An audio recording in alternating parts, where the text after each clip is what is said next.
Hi mga Coach Roel Velasco, 1982 Barcelona Olympic Games bronze medalist. Ang nais pong pumasok sa Philippine boxing team natin,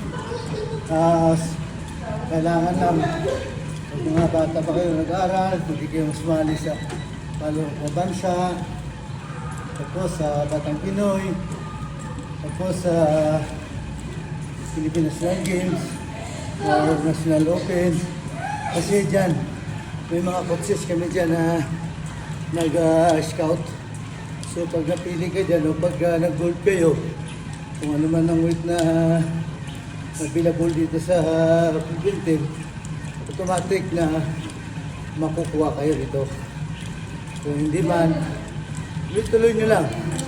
Kasi pagka inangarap nyo na makapasok ka sa Philippine team, talagang matutupad yan. Basta samahan nyo lang palagi. Sinasabi ko lagi na is DDDD. Di ba?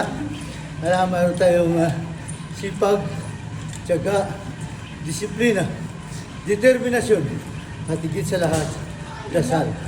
Pag mayroon kayo yan, sigurado, sa champion tayo at nandito kayo. Pagka daladala nyo pati sa pamuhay nyo, sigurado lalong gaganda buhay nyo. Always smile, never give up, and always think positive. Walang ginto hanggat walang ginto. Thank you for watching. Please like and share my YouTube channel, Roel Velasco Ole. Thank you.